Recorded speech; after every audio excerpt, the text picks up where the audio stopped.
అమృతామక్షితే. విద్య అనేది మనకు ఒక సంపద లాంటిది, ఒక గౌరవం లాంటిది, ఒక ప్రతిష్టత లాంటిది. పెద్ద బ్యాంకుల్లో డబ్బు దాచుకున్నట్టు మనం మన మెదడులో, మన దేహంలో, మన మైండ్ సెట్లో విద్యను ఒక ధనంలా దాచుకోవాలి. ఆ విద్యను ప్రతి ఒక్కరికి అందించాలి. మనలో ఉన్న విజ్ఞానాన్ని ప్రతి ఒక్కరికి పంచి విద్య యొక్క గొప్పతనాన్ని ప్రతి ఒక్కరికి తెలియజేయాలి. విద్యతో మనం జీవితంలోని మంచి విషయాన్ని అవగాహన చేసుకొని ప్రతి ఒక్క అంశంపై, ప్రతి ఒక్క సమస్యపై పరిష్కరించే సామర్థ్యం మెరుగుపడాలి విద్య వల్ల. విద్యతో మన జీవితాన్ని గుణాత్మక శైలి అయిన ఆత్మ దైవం చింతన, ప్రతి సమస్యపై పరిష్కారం చేసుకొని మన మనసును శాంతపరచుకోవాలి. మనం ప్రతి ఏ దానిపై మనం భయపడకూడదు. శాంతితో ప్రతి ప్రతి సమస్య పైన కానీ ఏదైనా సరే మన జీవితంలో జరిగే దేనిపైన సరే మనం స్పందించి దానిపై పోరాడి గొప్ప సత్ఫలితాలు సాధించాలి విద్యతో. విద్య అనేది కేవలం ధనార్జన కోసమే, ఉద్యోగం కోసమే, వీటి కోసమే కాదు. మన సమాజంలో, మన దేశంలో జరిగే ప్రతి సమస్యపై పరిష్కరించే సామర్థ్యం ప్రతి ఒక్క యువత పైన, ప్రతి ఒక్క మనిషి పైన, మన అందరిపైన ఉంది. మరి ఈ విద్య వలన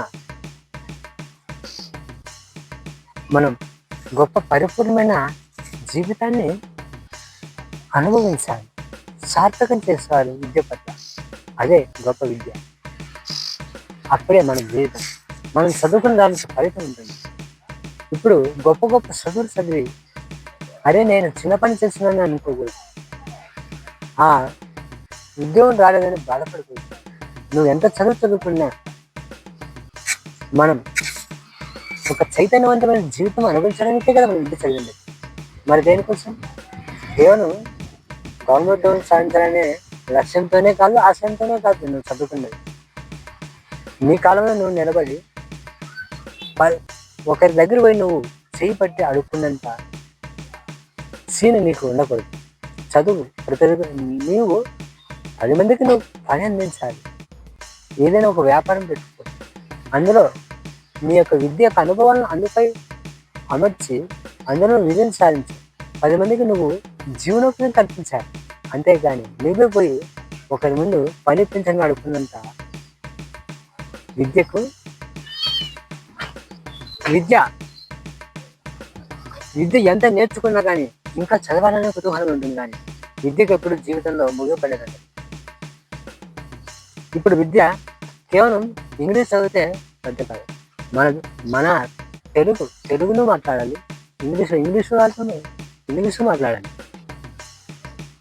అదేవిధంగా ఏమి 10th వరకు చదివినవాడు కూడా 10 మందికి ఉపాధి కల్పిస్తున్నాడు. వాడి మైండ్ సెట్ అది. పెద్ద సాఫ్ట్వేర్ ఉద్యోగం చేసిన వాడైనా సరే, పెద్ద ఎంత చదువు చదివిన వాడైనా సరే, వేరే వాళ్ళ ముందు నువ్వు పని చేయక తప్పదు. నీ సొంత పని, నీ సొంత తెలివితేటలతో కూడా నువ్వు 10 మందికి ఉపాధి కలిగించవచ్చు.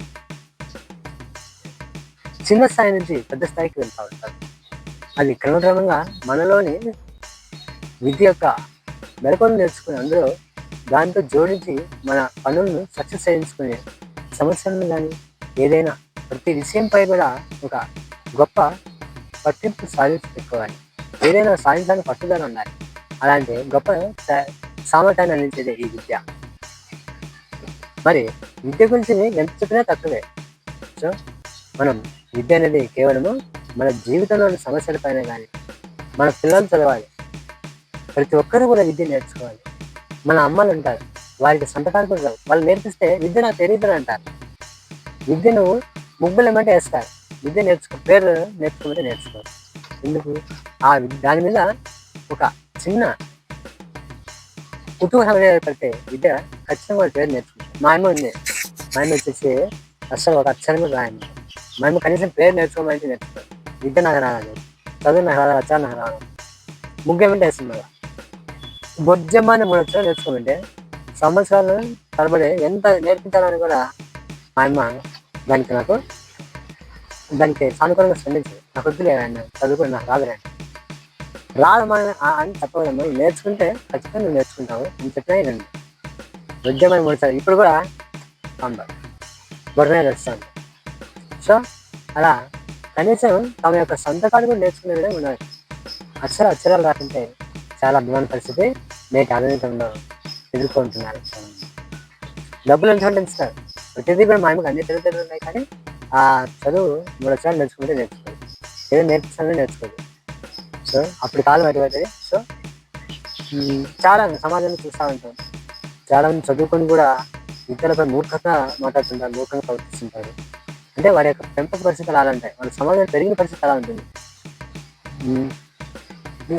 విద్య వలన మనం ఆధ్యాత్మికంగా కానీ, దేశం పట్ల కానీ, మన ప్రతి దాని పట్ల సమస్యతో పరిష్కరించి ఏదైనా ఎదుర్కొనే పరిస్థితి విద్య కలిగిస్తుంది.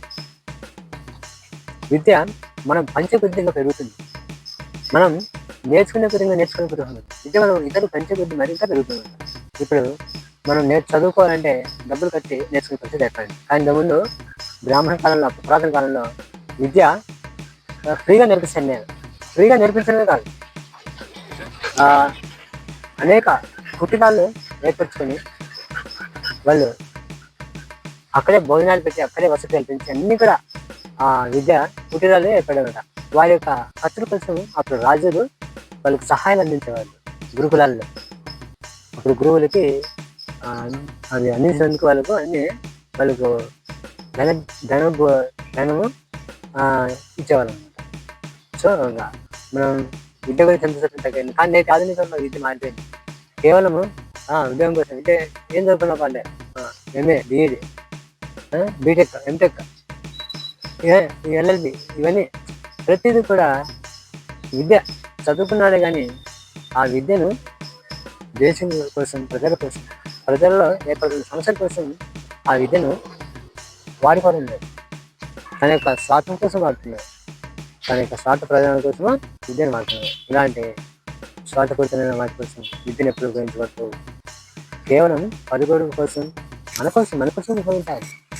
కానీ మళ్ళీ పూర్తిగా స్వార్థపూరిత లాయర్లు కావచ్చు, పోలీసులు కావచ్చు, వైద్యులు కావచ్చు, పైలట్లు కావచ్చు, రైలు నడిపే డ్రైవర్లు కావచ్చు, రైలు బాబు, రైల్లో కండక్టర్లు కావచ్చు, టికెట్ కలెక్టర్. సో విద్య అనేది బాగా మనలో కలిగితే కొంతమంది ఇతరుల దగ్గర పనిచేయకోకుండా సేవ చేయాలని రిపోర్ట్తో ప్రజాసేవ కోసం పోతారు.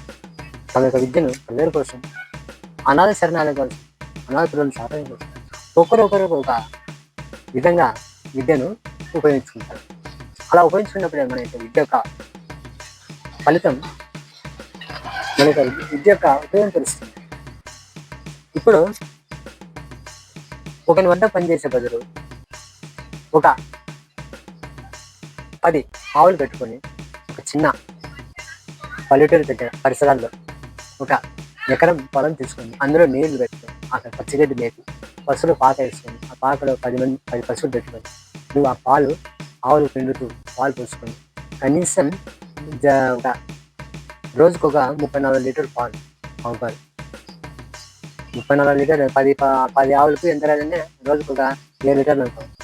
ఇప్పుడు 10 ఆవులకి 10 ఏళ్ళ 70 లీటర్లు నీరు కొన్ని కట్టుకుంటే 80 లీటర్లు ఉంటాం. 80 లీటర్ల పావులకు ఎంత నీకు ఆదాయం ఇస్తుంది? కొన్ని ఖర్చులు పోండి, దానాను వంటి గడ్డి ఇవన్నీ వారికి బాడీగా అన్ని పోయి నీకు కనీసం అంటే 80 లీటర్లకు రోజు 80 లీటర్లకు ఒక 50 రూపాయలు వేసుకున్నాం, 40 రూపాయలు వేసుకున్నాను లీటర్. 8,32 రోజుకు 3,200 వస్తుంది. రోజు 3,000 వస్తుంది ఉంటాం. అప్పుడు నెలకు 90,000, 90,000లో 30,000 బాగా ఖర్చులకు, 30,000 40,000 బాగా ఒక 50,000 మిగులుతుంది. మళ్ళీ 50,000 శాలరీకి వచ్చినట్టే, నెలకు 50,000 సంపాదిస్తున్నట్టే. అదే కాకుండా నీకు ఆవు గోవులను పెంచుతున్నాననే పుణ్యం నీకు లభిస్తుంది. అంటే ఇటు డబ్బునే కాకుండా ఇటు పుణ్యఫలం కూడా మనం మరో చేతిలో తీసుకోవచ్చు. అది ఆ దేవుడు ఇచ్చిన వరంగా మనం భావించాలి.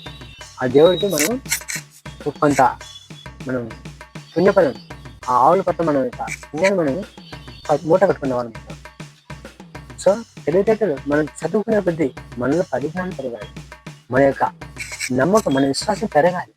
నేను ఏదైనా సాధించగలను జీవితంలో అనే ఒక గొప్ప స్థైర్యాన్ని విద్య అందించాలి. అప్పుడే నువ్వు చదువుకున్న విద్యకు అది గొప్ప ఫలితం, గొప్ప విద్యగా నీ జీవితంలో నువ్వు ఇంకా ఈ విద్య గురించి ఎంత చెప్పిన తప్పే. సో ఈ వీడియోలో ఈ విద్య గురించి నేను చెప్పినందుకు మీరు ఏదైనా ఈ విద్యలో సంబంధించిన ఇంకా మీకు సందేహం ఏంటంటే నాకు కామెంట్ చేయండి.